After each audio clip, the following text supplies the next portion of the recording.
Muy buenas tardes a todos los presentes. El día de hoy continuamos con la secuencia del webinar previos al 9º Congreso Internacional de Educadores Católicos, y el flyer que hemos observado y el video proyectado nos presentan una visión general del mismo. De parte, entonces, en esta tarde reciban un saludo especial de nuestras autoridades de la oficina, especialmente del presidente de la Comisión y de Bienes Culturales, Monseñor Ricardo García García, del secretario ejecutivo de la Comisión de Educación, Cultura y Bienes Culturales, Padre Richard Santos Caicho, del director de la ONDE, licenciado Alfredo León Sánchez. Pues antes de dar inicio, quisiera que nos acompañen especialmente en estos momentos, pues a poder ponernos en manos de nuestro Dios con nuestra oración. Decimos todos en el nombre del Padre, del Hijo y del Espíritu Santo. Amén. Padre bueno, en esta tarde queremos pedirte que vengas, nos regales la luz de tu Espíritu Santo, para que Él sea que nos conduzca en estos momentos, para que nos enseñe a saber que tú, Jesús, que eres el Maestro de los Maestros y que siempre estarás guiándonos en todo momento mediante la luz de tu Espíritu Santo, pues que en esta tarde podamos entender y comprender lo que es la importancia de un educador católico frente a los paradigmas educativos. saber que esto nos va a ayudar a poder darnos a nuestros educandos siempre y también a nosotros mismos. Todo esto, Señor, siempre lo ponemos en tus manos para que seas tú quien nos acompañes y nos enseñes a poder entender y comprender. Decimos todos: Padre nuestro que estás en el cielo, santificado sea tu nombre. Venga a nosotros tu reino, hágase tu voluntad en la tierra como en el cielo. Danos hoy nuestro pan de cada día. Perdona nuestras ofensas, como también nosotros perdonamos a los que nos ofenden. No nos dejes caer en tentación, líbranos del mal. Amén. Y a nuestra buena Madre, la Virgen María, le decimos: Dios te salve María, llena eres de gracia, el Señor es contigo.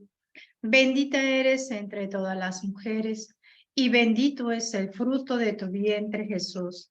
Santa María, Madre de Dios, ruega por nosotros pecadores, ahora y en la hora de nuestra muerte. Amén. En el nombre del Padre, del Hijo y del Espíritu Santo. Amén. Bueno, damos la bienvenida nuevamente a todos los que se están integrando en estos momentos y pues continuamos con nuestra secuencia de webinar, preparándonos para el 9º Congreso Internacional de Educación Católica, ONDEC. Les recordamos que este congreso se desarrollará del 17 al 20 de octubre con el tema El educador católico frente a los paradigmas educativos. Asimismo, les comunicamos que el primer día del Congreso, martes 17 de octubre, será presencial en el Colegio de Jesús de Lima y será transmitido de manera virtual para los que no podrán asistir presencialmente. Los días posteriores, es decir, del 18 al 20 de octubre, será solo virtual. En este contexto precongreso, hemos preparado para el día de hoy el webinar titulado El personalismo y la sinodalidad en el aula. Para disertar sobre este tema, nos acompaña el día de hoy el magíster Ronald Serrano. Él es maestro en neuroeducación por la UNIR de México, magíster en ciencias de la educación, mención, teorías y gestión educativa por la Universidad de Piura, diplomado en asesoramiento educativo familiar por Identistas en España, licenciado y bachiller en educación por la Universidad de Piura. Actualmente trabaja como coordinador de nivel primaria del Colegio Los Álamos. Trabaja como coordinador del programa en Centros Educativos Los Pinos, Montevideo, Uruguay. Muy bien, damos la bienvenida al magíster Ronald Serrano. Podemos, ahora, magíster Ronald Serrano, le damos la palabra. Bienvenido. Muy bien, hermana Patricia, muchas gracias. Agradezco una vez más a la Oficina Nacional de Educación Católica por esta invitación que me ha hecho y poder participar con todos los docentes y el público que nos está escuchando esta tarde. Agradecer a Monseñor Ricardo García, al presidente Alfredo León por la invitación y a todos los que trabajan desde la Oficina Nacional de Educación Católica. Bueno, el día de hoy pues vamos a compartir un tema bastante importante en la educación, sobre todo para poder comprender una óptica que me parece que es importante, sobre todo porque marca el centro de la educación, ¿no? Bueno, el título es El personalismo y la sinodalidad en el aula. Yo creo que a todos nos es conocido pues el segundo término, especialmente porque es el que estamos viviendo hoy en día en la iglesia, una invitación que nos ha hecho el Papa Francisco ya desde hace varios años atrás. Yo creo que desde el inicio de su pontificado, en el que pues ha querido recordarnos cosas esenciales de nuestra fe y que no están desligadas a la educación, por supuesto. Y luego la primera parte, que es sobre el personalismo, que es una filosofía, ¿no? Una de las ideas filosóficas que se ha ido transmitiendo ya desde mitad del siglo XX, pues creo que nos ayuda a comprender bastante bien quién es el sujeto de la educación, ¿no? Pero frente a este título, bueno, yo quería esta tarde plantearme como objetivos los siguientes objetivos, como dice ahí, ¿no? El primero, repasar la situación de la escuela en las aulas hoy en día, luego explicar los principales aspectos del personalismo, desarrollar las características del sinodalismo en la iglesia y compartir la experiencia educativa del personalismo y la sinodalidad en el aula. Entonces, ya habiendo fijado estos objetivos, pues me planteo la siguiente pregunta, ¿no? Para poder entrar, ahondar en los términos que concierne al tema que nos reúne esta tarde. Y me pregunto, ¿cuál es el contexto de la escuela y de las aulas hoy en día? ¿No? Bueno, creo que todos tenemos una experiencia bastante amplia y muy rica a la vez de años frente a estudiantes y dentro de un contexto educativo. Sabemos muy bien que los contextos educativos hoy en día son muy complejos y diversos a la vez, eh, y que pues es importante recordar algunos aspectos importantes de lo que es el quehacer educativo, ¿no? Entonces, seguramente todos los que están escuchando esta tarde y que de alguna manera compartimos la experiencia pedagógica, veremos, pues, seremos conscientes de una realidad que está atravesando nuestras escuelas y nuestros estudiantes.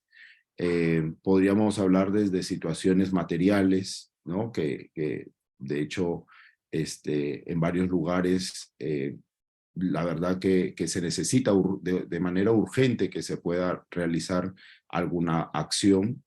El otro día supe que la ministra, bueno, supe que hay una situación de más o menos de 32,000 colegios, ¿no? En un estado bastante complejo y que necesita una inversión y reparación urgente. Bueno, eso es la parte material, ¿no? Yo creo que cada uno es consciente de esa situación, pero luego también está ya la parte humana, ¿no? La parte de los seres que compartimos esta experiencia, tanto de los maestros como de los educandos.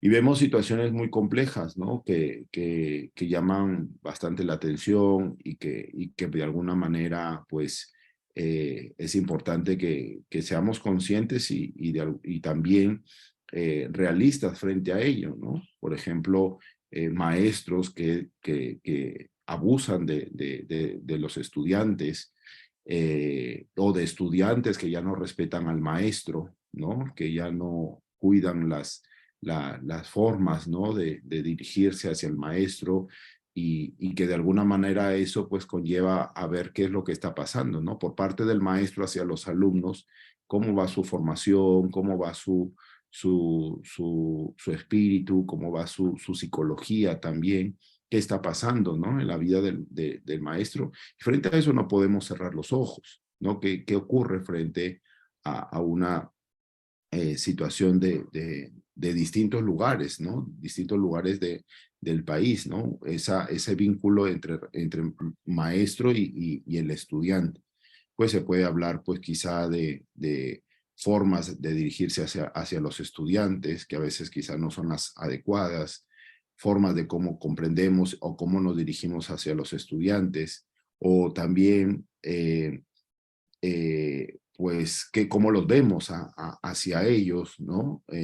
A los niños, a los jóvenes que ya pues van encaminándose en ese año a año en las aulas. Y por otro lado están los alumnos, ¿no? Los alumnos, si bien podríamos hablar de una relación hacia el maestro, pero acá podemos ver distintos factores, ¿no? Y un factor es la casa, el hogar, la familia, ¿no? Los valores que se practican en casa, la realidad familiar de cada uno de nuestros estudiantes, qué cosas traen los niños, los jóvenes a la escuela y que la comparten entre todos los que convivimos diariamente en ella, ¿no? Por ejemplo, una noticia lamentable que ocurrió hace 2 meses, 3 meses ya más o menos en la ciudad de Piura, ¿no? Donde pues en un colegio dos adolescentes más o menos de 15 años, uno de ellos le quita la vida al otro, ¿no? Entonces, ¿dónde está pues esa formación o ese respeto hacia la vida del otro? O quizá pues otra noticia que llevará pues más o menos 3 o casi un mes ya que ocurrió eso, ¿no? Alumnos que quizá por ejemplo, pues eh, exageraron, más que exageraron, no, que no es una exageración simplemente, sino que utilizaron fotografías de compañeras del aula para poder exponerlas, ¿no? Por internet, por las redes, y utilizando lo que hoy en día pues ya va apareciendo en la tecnología, como lo es la inteligencia artificial, ¿no?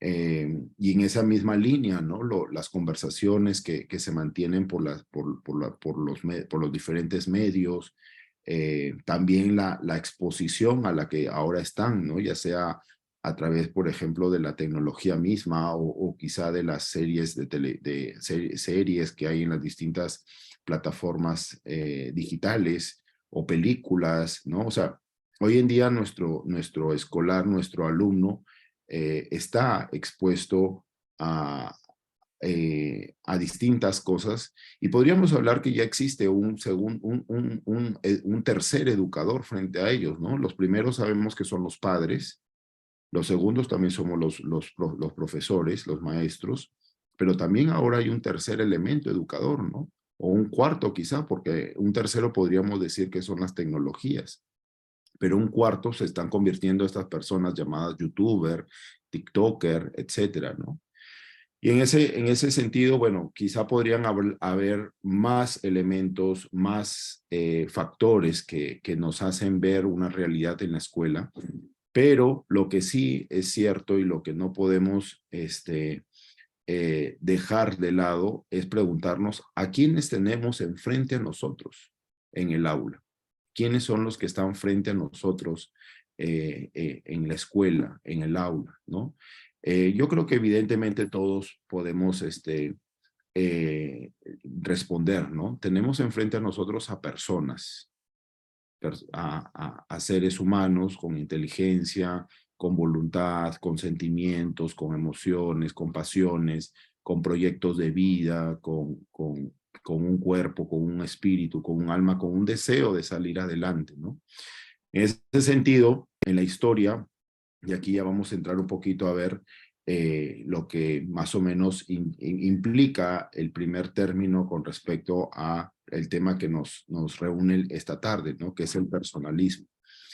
Pues el personalismo es una corriente filosófica que pues quiere recalcar, resaltar la figura de la persona dentro de la acción humana, ¿no? Esto surge más o menos a mediados del siglo XX, en el periodo de entreguerras, es decir, entre la Primera y la Segunda Guerra Mundial, donde se debatía, pues, quiénes somos las personas, ¿no? Quiénes somos los seres humanos que habitamos este mundo, donde por un lado se veía a la persona como parte de un todo, ¿no? Como la postura de línea socialista marxista, pero por otro lado, a un ser individual egoísta, que solo te podía hacer dinero y que tenía que hacer dinero como lo veía el capitalismo, ¿no? Entonces, en ese sentido surgen diferentes pensadores, o sea, ¿quién es el ser humano? ¿Quién es el que, pues, de alguna manera está entre el accionar de este mundo? Y pues muchas personas como Jacques Maritain, ¿no? El mismo Juan Pablo II, han ido pues pensando en todo este concepto y han podido referir a ello pues y recurriendo incluso a la etimología, a la historia misma, pues somos seres con unas capacidades, con unas dimensiones, con unas facultades para salir adelante, ¿no? Todos tenemos un cuerpo, tenemos un alma, tenemos un espíritu, y cada una de ellas pues implica unas capacidades, unas posibilidades de salir adelante, ¿no? Con un cuerpo, con un alma, con un espíritu, con una libertad, con una inteligencia, con unos sentimientos, con unas pasiones que nos difieren, nos hacen diferentes a los animales y a las cosas. O sea, estos pensadores, de alguna manera, claro, hoy en día ya nosotros somos conscientes de lo que somos, ¿no? Y todas las posibilidades que tenemos. Pero antiguamente se consideraba a las personas, y quizá hoy en día se sigue considerando a las personas de una u otra manera. Incluso podríamos decir que la fe cristiana ha revalorizado lo que somos realmente, ¿no? Frente a nosotros en el aula, ¿quién tenemos? Tenemos a personas, a esos niños, a esos jóvenes, a esos colegas también, porque interactuamos. En una institución educativa no es solamente la interacción entre un profesor, un tutor y sus alumnos. También somos los maestros, somos los colegas, son el personal de administración, el personal de servicio, quien pues de alguna manera implica ese respeto, ese valor, ese cuidado por lo que es cada uno, ¿no? Hay una definición de un pensador medieval, ¿no? De Boecio, que decía que la persona es una sustancia individual de naturaleza racional, ¿no? Sustancia individual porque somos únicos e irrepetibles. Cada uno es cada uno. Y en ese sentido, por eso en la educación tenemos que pensar en función a cada uno, a cada persona. Cuando tenemos un aula de 30 personas, de 30 individuos, de 30 niños o jóvenes, es porque tenemos 30 mundos distintos. Y hacia cada uno de ellos tenemos que acudir y valorar y pensar en ellos y conocer también, ¿no? No sé, como ya lo mencionó en mi currículum vitae la hermana Irene, me parece que era el nombre, o la hermana Rosario, eh, la hermana Patricia, perdón. Pues soy coordinador en una escuela privada y bueno, más o menos tengo bajo mi encargo a 170 y 180 alumnos, ¿no? Y sí, me tomó el trabajo de irlos conociendo a cada uno, ¿no? De irlos conociendo a cada uno, saber su nombre, su apellido, quizá un poquito su historia familiar, conocer a los padres. Yo creo que todos tenemos esa experiencia, ¿no? Y en esa experiencia es justamente en preocuparse por esa persona y en su historia, tanto personal y como familiar. Bueno, en esa línea, pues veíamos que también Boecio decía que tenemos una naturaleza racional, ¿no? Porque si bien somos seres vivos, pero lo que nos diferencia de los animales y las cosas es que tenemos una inteligencia que nos lleva a resolver problemas, a razonar, a pensar, a reflexionar, a memorizar también las cosas, ¿no? Y que nos hace distintos, nos hace distintos. Tenemos una inteligencia, pero también tenemos una voluntad. La inteligencia que nos lleva a querer conocer las cosas, a querer conocer la verdad de las cosas, a conocer la verdad de la realidad. Una voluntad que en cuanto la inteligencia me hace conocer, pues la voluntad quiere, en cuanto que la inteligencia me hace conocer que algo es bueno para mí, la voluntad me lleva a querer ese bien para mí y la libertad a decidir, ¿no? Entonces esas dimensiones muy propias de las personas que en los animales y lógicamente en las cosas es muy limitada, en el ser humano no es así o en la persona no es así. Entonces, de alguna manera, esas capacidades, esas facultades que tenemos nosotros como personas, ya nos hace distintos, únicos e irrepetibles. Pero en esa misma línea también está la afectividad. Los personalistas, los pensadores de esta corriente, pues valorizaron mucho los afectos. Los afectos, decía un santo, Señor, en su oración, Señor, no me quites los afectos, déjamelos porque con ellos amo a los demás. Te amo a ti y amo a los demás. Los afectos no son malos, son parte de nuestra naturaleza. Con los afectos amamos, con los afectos nos alegramos, con los afectos nos reímos, con los afectos deseamos cosas buenas también, queremos cosas buenas, pero también podemos tener pues afectos negativos, ¿no? Por la ira, la cólera, la envidia, etcétera. Forma parte de nuestra naturaleza.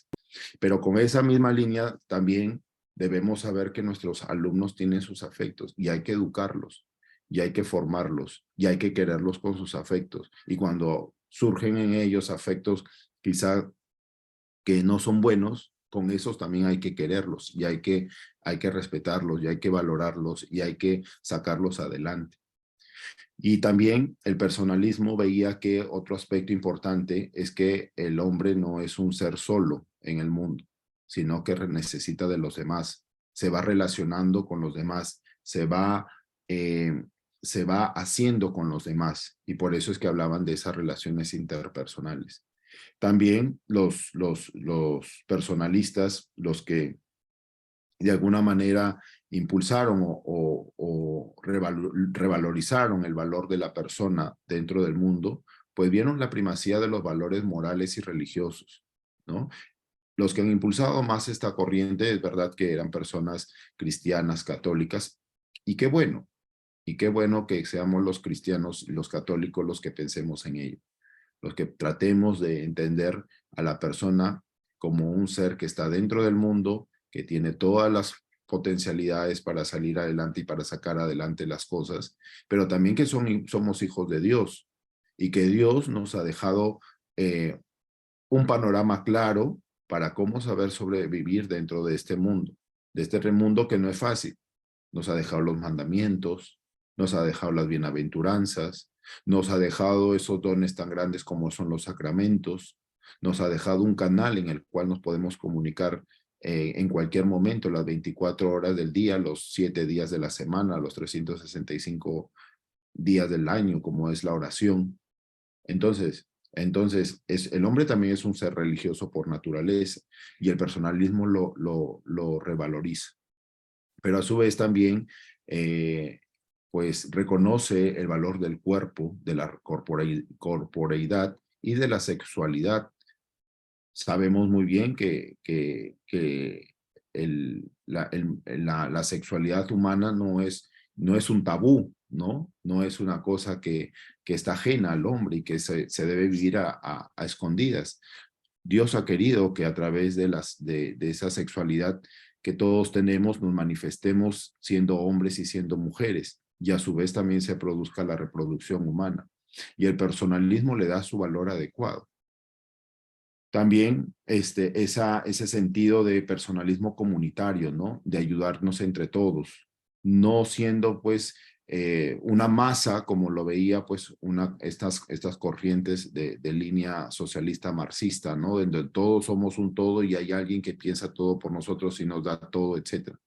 Porque no somos una masa, somos seres únicos e irrepetibles, con toda una serie de competencias, de facultades y de capacidades para sacar adelante nuestras vidas. Pero tampoco somos seres egoístas, ni tampoco somos seres aislados, ni tampoco somos todo para mí y todo lo que puedo yo lograr, como lo pensaba la otra línea, ¿no? El capitalismo. Sino que somos personas que también, como estamos entre todos aquí en este mundo, nos relacionamos, pero también nos ayudamos y hacemos una vida también en común. También como lo que dice el Papa, y esto va en relación también con lo que el Papa está impulsando con el llamado sinodalismo, ¿no? También no deja de lado el seguir pensando en el rol de la persona dentro del mundo, y por eso impulsa una filosofía como medio de entender la realidad. Anima a que se siga pensando, La filosofía es una ciencia extraordinaria que implica seguir pensando en las cosas. Yo recuerdo cuando estudiaba en la universidad que había una profesora, y es verdad, la filosofía se asienta sobre tres temas importantes, ¿no? Dios, el hombre y el mundo. Y si uno hace un recorrido por la historia de la filosofía, verá que es así. Siempre hay una respuesta para Dios, el hombre y el mundo. Y en ese sentido, pues seguir pensando, seguir valorando lo que somos personas. Unión entre fe y cultura también, que de hecho sabemos que no está separado, no están separadas estas dos realidades. ¿Cuánto esfuerzo se hizo durante el inicio de la Edad Moderna para hacer ver de que estas dos realidades, como son la fe y la cultura, no podían conversar? Sin embargo, hoy en día, con el esfuerzo que han hecho los diferentes papas, lo que ha hecho la Iglesia también, pues se ve que no son cosas separadas y no se pueden unir plenamente, ¿no? Y también, pues, una relación con la filosofía moderna, ¿no? Hacer ver que, pues, así como surgieron corrientes filosóficas como el subjetivismo, el materialismo o también el relativismo hoy en día. El Papa Benedicto XVI hablaba de la dictadura del relativismo y que de alguna manera hoy en día impera en las diferentes realidades educativas, políticas, económicas, etcétera. Entonces, es una serie de cosas que sobre todo nos llevan a considerar a quienes tenemos frente a nosotros son a personas que son únicas e irrepetibles, con una serie de condiciones, con una serie de capacidades, de competencias, de facultades para salir adelante. Pero cada persona no está sola, no está sola. Necesita de sus padres, necesita de su familia, necesita de sus maestros, que somos nosotros, para que todo lo que viene inherente en él, con todas esas dimensiones, con todas esas facultades que tiene él, lo ayudemos a salir adelante. Y eso es un aspecto importante que se hace desde el aula, ¿no? La forma como nos dirigimos a ellos, la forma como vemos condiciones para que, pues dentro de esa aula se viva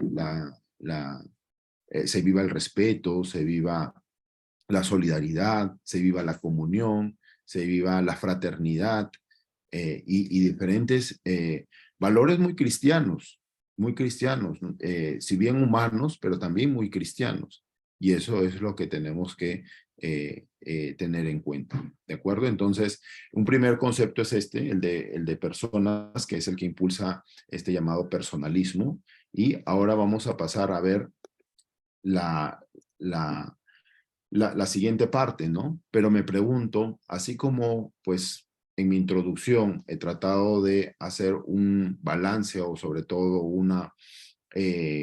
ver cómo es que está funcionando, o más que funcionando, porque yo creo que no es que haya abordado todo, pero frente al mundo actual, ¿qué ha hecho la iglesia?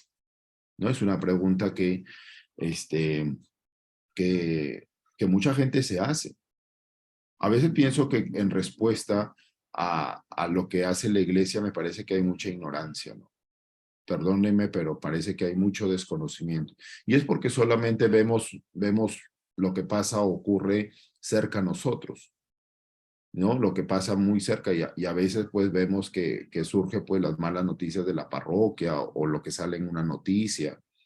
Hace un tiempo atrás había una especie de imagen, ¿no? Que hay muchos aviones que están volando en el cielo, ¿no? Aviones que van de un lugar para otro. Y claro, hacen un gran bien trasladando a gran cantidad de personas de un destino a otro destino. Y sin embargo, solo un avión es noticia cuando se cae, ¿no? Y muchas veces nos quedamos con esa noticia, que es triste, que es lamentable, que hubiésemos deseado que no pase. Y en la iglesia pasa mucho eso, ¿no? Por ejemplo, si cuando, por ejemplo, cae un sacerdote o cae un obispo en situaciones muy tristes o lamentables, cómo se crea toda una noticia y sin embargo no se habla del gran bien que hace la iglesia en distintas partes del mundo, el bien que se hace en el África, el bien que se hace desde los colegios que son católicos o que se impulsa la iglesia católica o se impulsa la fe católica. Creo que muchos de los que estamos aquí somos profesores de religión católica y, y cuánto bien hacemos con lo que enseñamos, ¿no? Entonces, pero claro, no solamente queda en ese bien material o espiritual que hace la iglesia, sino que la iglesia se ha planteado esta acción, ¿no? Esta acción que implica, no una novedad, no implica una novedad, no implica que hoy, ya que como el mundo está así, pues ahora la iglesia está reaccionando así, sino más bien es un volver a la iglesia que nació. O sea, estamos volviendo hace 2000 años atrás, donde se podía, hoy está en los Hechos de los Apóstoles, ¿no? Donde se hablaba de los primeros cristianos. Miren cómo se aman, miren cómo se quieren. Los romanos, los judíos miraban en esos primeros cristianos que iban conociendo la fe cristiana y se decían de ellos, miren cómo se quieren. Claro, hoy en día con tantas cosas que van ocurriendo en el mundo, esa fe se ha ido enfriando, esa fe se ha ido volviendo cada vez más fría, más distante. Nos hemos ido olvidando de Dios. Y como dice Nietzsche, Dios ha muerto. Dios ha muerto. Claro, Nietzsche lo decía en otro contexto, ¿no? Nietzsche lo hablaba en el sentido de Dios ha muerto porque, claro, ahora quien está por encima de todo es el superhombre, ¿no? Nietzsche ya se fue por otro lado. O sea, se quiso valorar el hombre como que el hombre lo podía todo, ¿no? Ya Dios no existe, Dios se ha olvidado de nosotros, Dios nos creó y se olvidó de nosotros, pero cuando sabemos que no es así. Pero el hombre hoy en día actúa así, como si Dios ha muerto. Entonces, el Papa ha querido recordar esa experiencia de los primeros cristianos, esa experiencia donde la iglesia vivía en comunión, donde la iglesia participaba, pero tenía una misión. ¿Y cuál era esa misión? De evangelizar, de llevar el mensaje de Cristo a otras personas. Entonces, con estas tres ideas, el Papa, o con estas tres expresiones de comunión, de participación y de misión, el Papa está queriendo recordarnos a nosotros los cristianos con un trabajo especialmente a partir de los obispos, que son los sucesores de los apóstoles, cabezas de la iglesia en distintas partes del mundo, para trabajar en todo ello y podamos nuevamente recordar algunas claves importantes de nuestro ser cristiano, de nuestro ser iglesia, donde todos juntos, no solo obispos, sino religiosos, también laicos, vayamos en ese camino hacia una misión. Yo diría hacia el cielo, que es al que estamos de alguna manera todos llamados.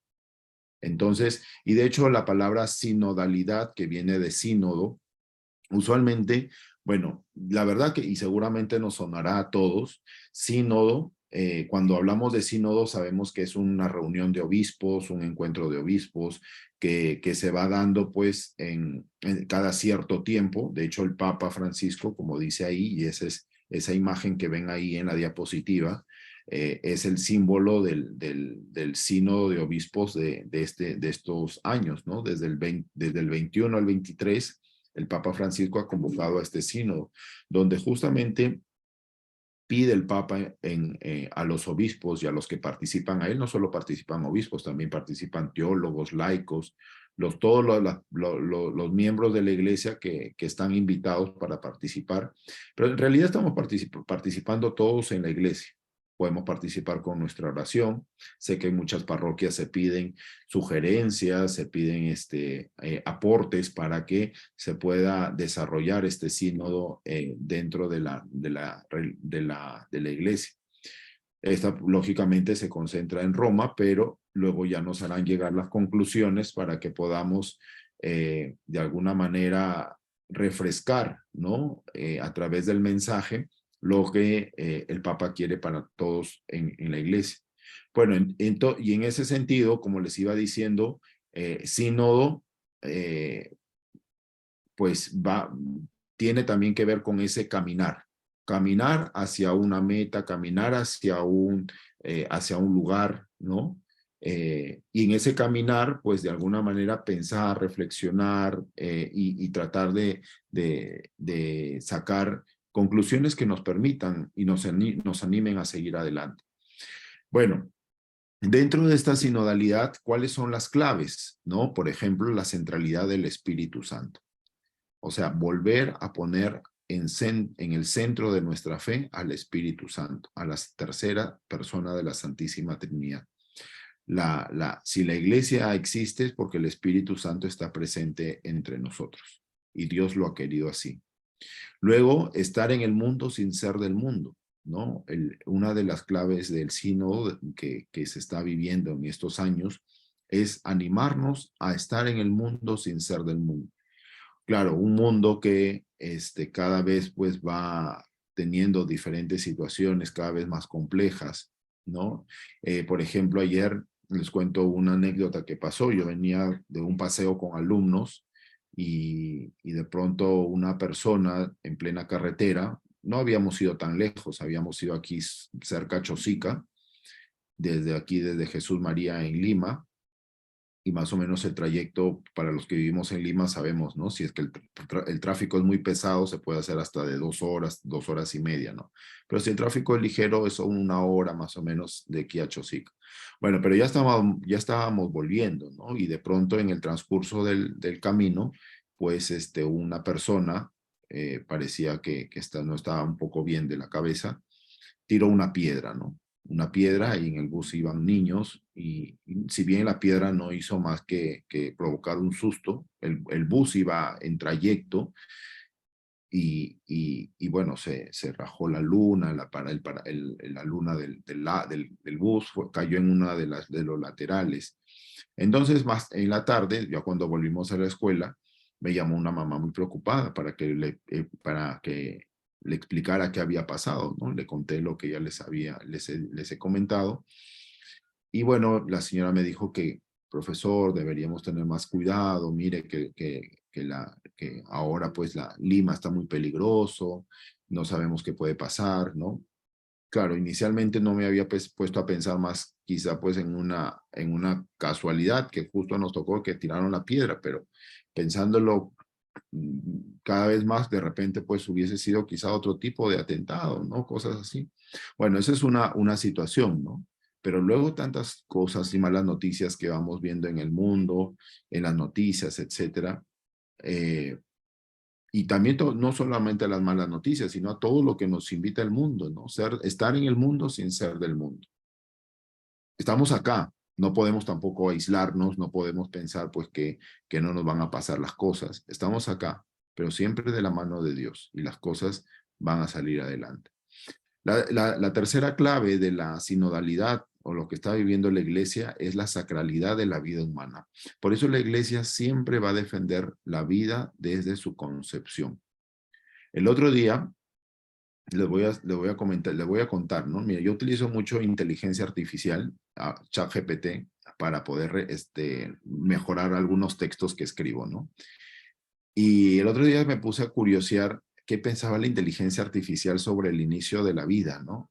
Porque ustedes saben que hay todo un debate, y sobre todo por la línea del aborto, ¿no? Porque hay, como para justificar el aborto, algunos pseudocientíficos dicen, no, la vida empieza en la tercera semana de concepción, otros dicen en la sexta semana, y así cada uno va teniendo su respuesta que a mi parecer, de acuerdo a su conveniencia. Entonces el ChatGPT, que es una inteligencia artificial, una de las tantas que hay, le puse, ¿no? ¿Desde cuándo empieza? Explícame desde cuándo empieza la vida. Y el ChatGPT dijo desde la concepción, desde que espermatozoide y óvulo se unen. Caramba, me quedé sorprendido porque dije, mira tú, una tecnología o una plataforma de estas que te está explicando de esta manera y da una explicación bastante clara y precisa. Pueden hacer ustedes la prueba.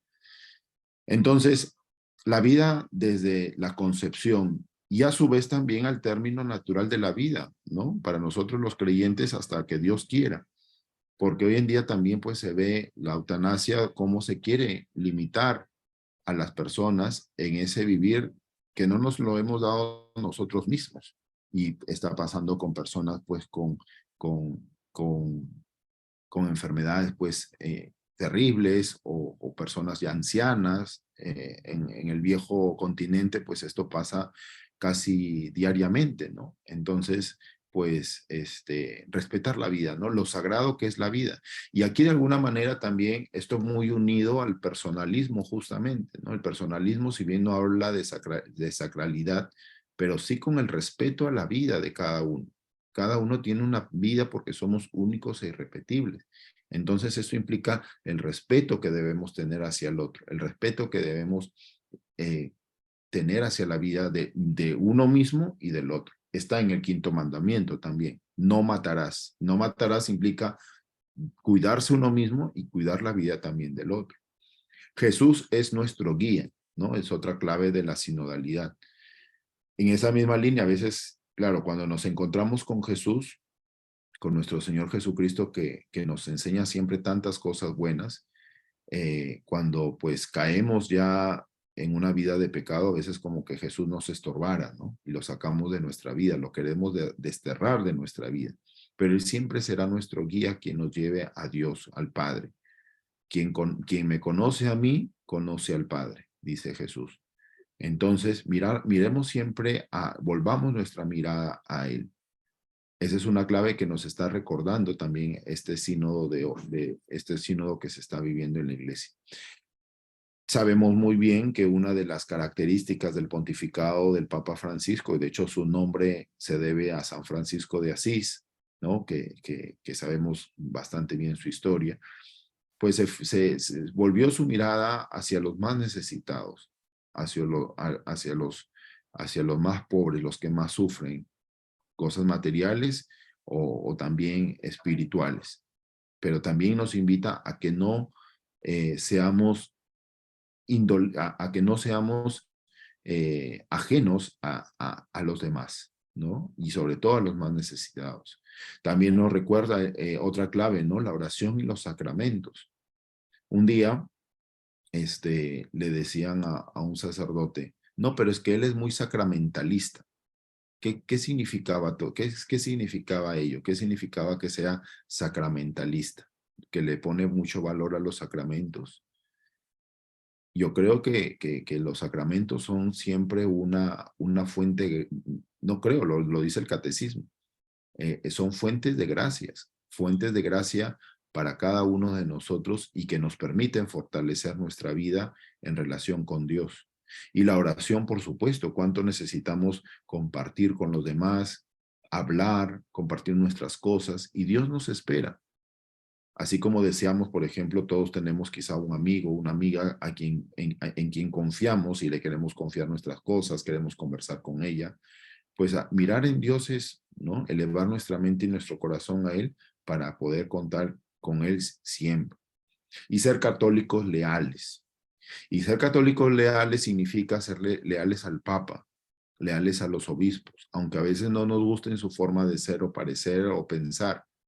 El Papa puede tener opiniones muy distintas a las nuestras en diferentes aspectos, pero cuando se trata de aspectos de la iglesia, cuando se tratan de aspectos de fe, el Papa no se equivoca.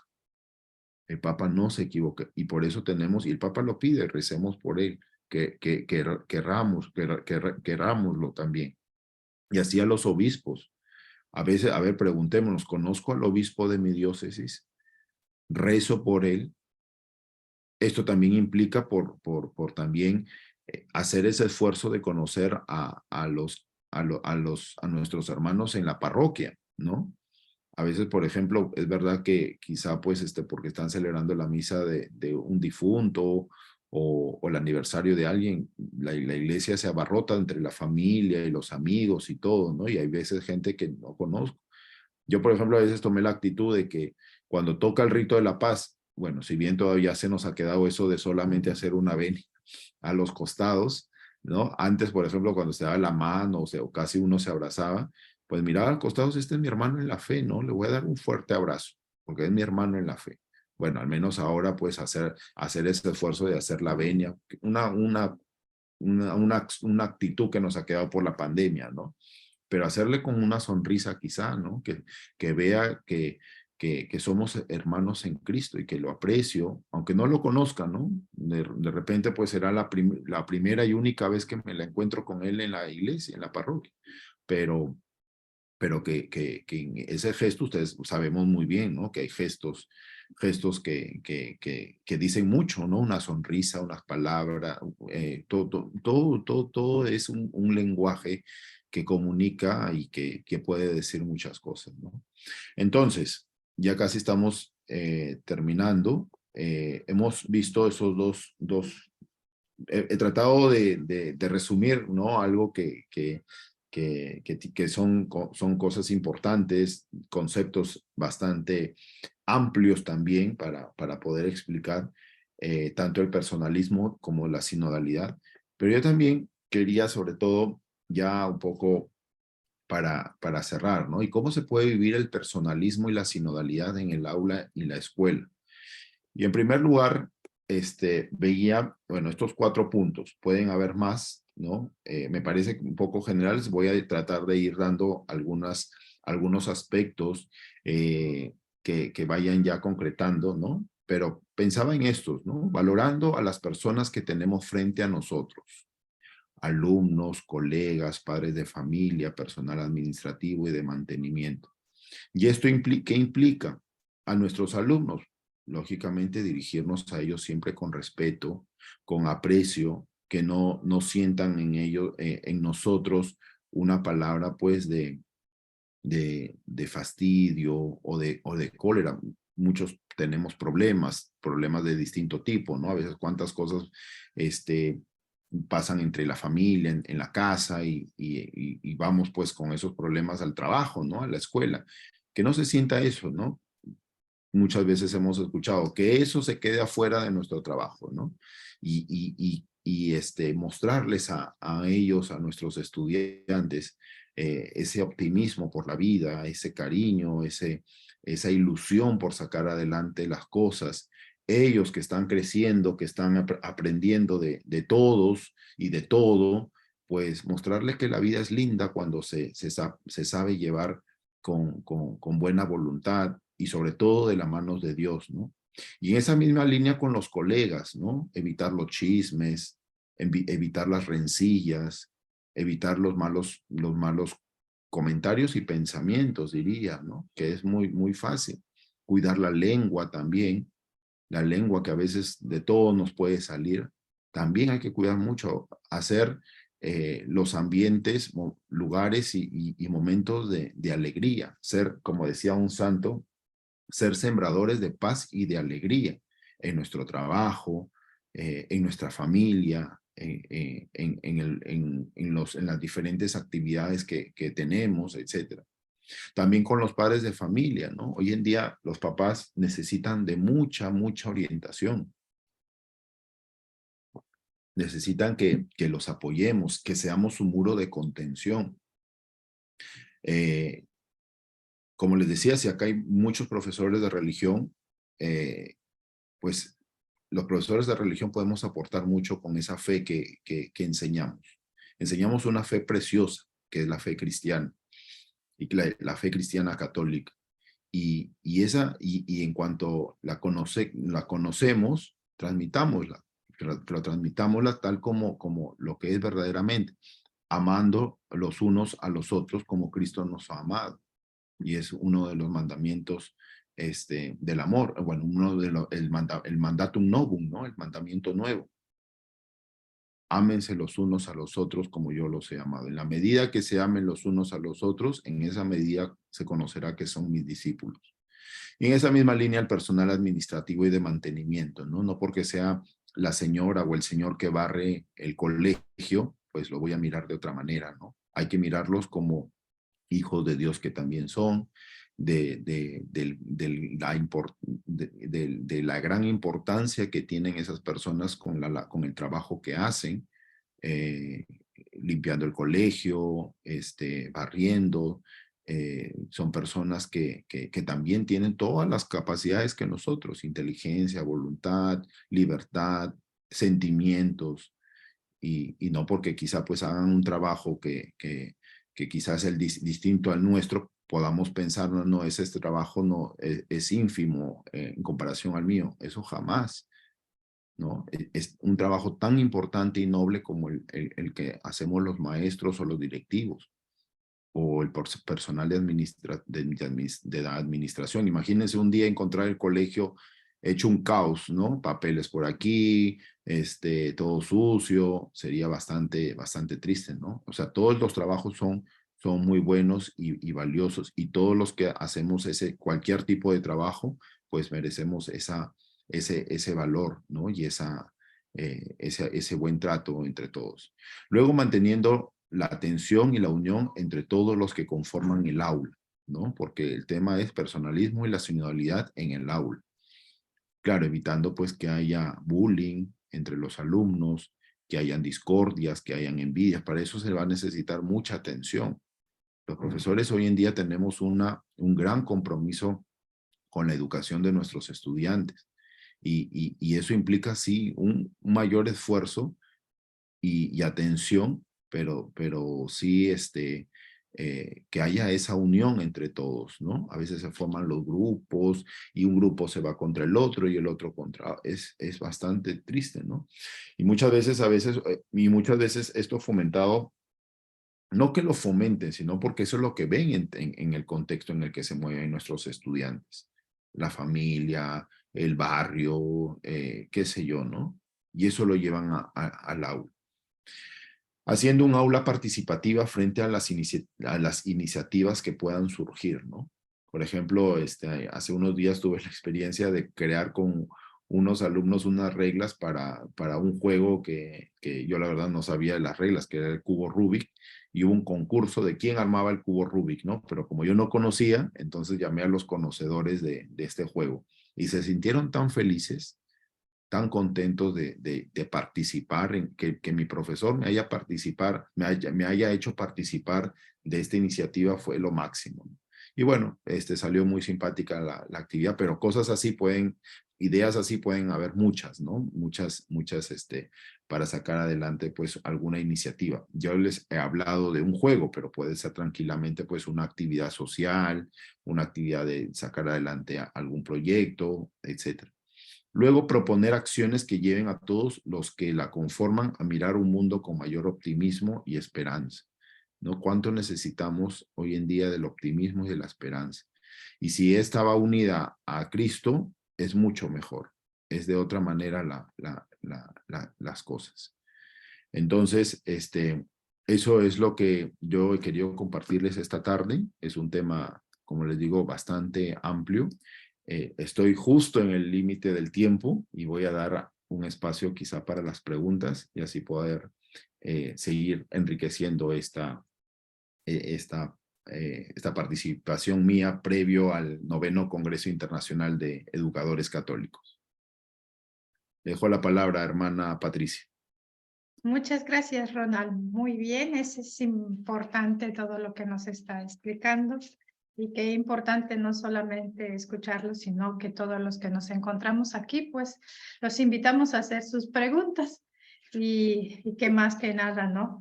Es importante mencionar siempre cómo debemos trabajar dentro de este tiempo de la sinodalidad, importantísimo en nuestras vidas, ¿no? Entonces, por ahí nos pregunta alguien, creo que está en la web, nos preguntan, pues, cómo pues podemos trabajar la sinodalidad con los niños. Ujú. Sí. Bueno, el mundo de los niños es un mundo maravilloso y sano a la vez, ¿no? Este, y yo diría especialmente también involucrar a los papás, ¿no? Involucrar a los padres en esa formación, pero dentro en el aula concretamente, pues en primer lugar a través de la oración, ¿no? Y en la oración donde podamos contemplar en primer lugar su acción de gracias a Dios por todas las cosas que tienen, por la familia que tienen, también por el perdón, ¿no? Por las faltas que a veces uno comete y también pedir ayuda, ¿no? Que no falte esa oración de petición por las causas tanto de personales, familiares, de la escuela, de los profesores. O sea, de esa manera estamos haciendo al alumno partícipe de una acción propia de esa realidad cristiana, como lo es la oración. Eso por un lado. En segundo lugar, también, sobre todo, identificar, ¿no? Dentro del aula aquellos niños que quizá aún no tienen los sacramentos, ¿no? Bautismo, primera comunión, y que de alguna manera, si tuviéramos los datos, ya sea de la parroquia, o yo sé que, bueno, si hay profesores aquí de religión o coordinadores o directivos de ONDEC, de diferentes oficinas nacionales, sobre todo ser conscientes de ello y cuánto les podemos ayudar y así los hacemos partícipes de la iglesia, ¿no? Que es una de justamente de las líneas de trabajo del sínodo. Luego también quizá pues algunas actividades ya propiamente de lúdicas o de reflexión, ¿no? Que por ejemplo hay una cosa muy interesante que es el juego de roles, ¿no? Darles roles a los alumnos o situaciones que los lleve a reflexionar, a pensar, a, a, a, a, a sacar conclusiones de un tema que pueda parecer complejo y que ellos más o menos vayan dando soluciones a esa situación. Y ya en cuarto lugar también les diría, por ejemplo, algunas acciones de ayuda social, ¿no? Desde pequeños se pueden dar respuesta a necesidades. Por ejemplo, si quizá pues dentro de mi barrio existe un vaso de leche o un comedor popular, pues hacer una pequeña campaña en el aula y ver de qué manera le podemos ayudar, ¿no? Quizá pues como dicen, granito a granito hacemos una gran cosa, ¿no? Yo creo que esas 4 cosas que les he mencionado podríamos vivificar la sinodalidad en el aula. Muy bien, Rosa. Importante también los que nos preguntan en el Facebook, que dice una maestra que pues le preocupa ver y escuchar que muchas personas piensen que la sinodalidad es adecuar a la iglesia al mundo y no que la iglesia ayude al mundo a convertirse. A nuestros alumnos, ¿qué le podríamos decir? Uh-huh. Yo creo que, bueno, para empezar, el término en sí no es muy conocido que digamos, ¿no? Es muy eclesiástico, y a un joven o a un niño, pues, lo primero si le presentas el término, te dirá, profesor, ¿y esto cómo se come, no? ¿Qué es? Entonces, yo creo que hay que darle sobre todo, con acciones claras, lo que la sinodalidad lo quiere vivir, ¿no? Y yo diría sobre todo, por ejemplo, a los niños hasta sexto grado, más o menos, estamos hablando de la primaria, que conozcan a Cristo, ¿no? Que conozcan la oración, que conozcan las parábolas, que conozcan el respeto hacia sus padres, que conozcan el respeto hacia los demás, que conozcan, pues, eh, diferentes formas de cómo ayudar al prójimo. Introduzcamos canciones dentro de las clases, canciones, oración, contemos las parábolas. Hay tanto material digital, les sugiero, por ejemplo, a mis alumnos les encantan, ¿no? Las parábolas de la Biblia, pero cantadas por un grupo chileno que se llama Balibán. es divertidísimo, ¿no? Yo diría para los niños oración, sacramentos, los que les correspondan, canciones, cantar, o sea, hacer que Cristo esté en sus corazones, ¿no? Y ¿qué es lo que veíamos? Una de las claves del sínodo es esto, que Cristo sea nuestra guía, ¿no? Y el Espíritu Santo también. ¿Y eso cómo se logra? A través de la oración. Y a los jóvenes, sobre todo, mostrarles la esperanza. Los jóvenes necesitan ser escuchados. Los jóvenes, los adolescentes y jóvenes necesitan que se les escuche. Entonces, si tenemos esa posibilidad, hagámoslo. Escuchemos sus inquietudes, escuchemos sus problemas con mucha paciencia. Yo lo que voy viendo hoy en día, sobre todo en los adolescentes, es que tienen tantas preguntas en sus cabecitas, tienen tantas incertidumbres también, que justamente, y esto mucho generado por los problemas que pasan, tanto personales y familiares y sociales también. Entonces, se van en todo ese mundo de duda que tienen y más encima a que no tienen a las personas que los puedan orientar adecuadamente, pues necesitan esas palabras de aliento y diría de esperanza y optimismo. Pero esa esperanza y optimismo que da Cristo, ¿no? Que es muy distinta a la que se pueda ver humanamente, ¿no? Y eso yo le diría, y en ese sentido, escucharlos, atender a sus necesidades, a que podamos, yo creo que hacemos muchísimo, yo creo que ahí es una manera concreta de vivir la sinodalidad. También viendo un poco la situación del aula o de la escuela, ¿no? Por ejemplo, yo he compartido ya diferentes talleres o cursos con profesores de religión y me dicen, profesor, es que en mi escuela hay mucho evangélico, ¿no? Bueno, pues, pero lo común, veamos lo común entre católicos y evangélicos. Y creo que lo común es la oración. Yo creo que cualquiera no va a rechazar el orar a nuestro Padre Dios, ¿no? Veamos qué cosas son comunes y esas las compartimos, ¿no? También hay canciones que son muy semejantes o cantamos en ambos lados, ¿no? Y también cantemos con los jóvenes. Si hay un joven que sabe cantar o tocar la guitarra, pues animémoslo a que canten este tipo de canciones. Con los jóvenes quizá ya se puede promover acciones, no solamente de llevar cosas, ¿no? Sino de ir a echar una mano quizá a un asilo de ancianos, o a un a un hogar de niños, o a un comedor popular, ¿no? Donde se vea propiamente la caridad cristiana. Muchas gracias, pues, Rona. Importante todo esto. Y recordemos que el tema de hoy, titulado El personalismo y la sinodalidad en el aula. Pues así hemos culminado este día, nuestro tema. Y recordemos, pues, todos los presentes, antes de agradecerles, que no olvidemos el encuentro que vamos a tener, el 9º Congreso Internacional de Educadores Católicos, el educador católico frente a los paradigmas educativos, que se va a llevar a cabo los días del 17 al 20 de octubre. Bueno, Ronald, muchísimas gracias por tu exposición. Es importante este tema que nos has dado. Agradecemos tu participación, todo lo que nos has enriquecido con todas estas grandes enseñanzas que nos dejas, y no solamente lo podemos dejar en lo cognitivo, sino llevarlo también a la práctica. Y agradecemos a todos los presentes, a todos los que nos han acompañado por medio del Zoom y del Facebook.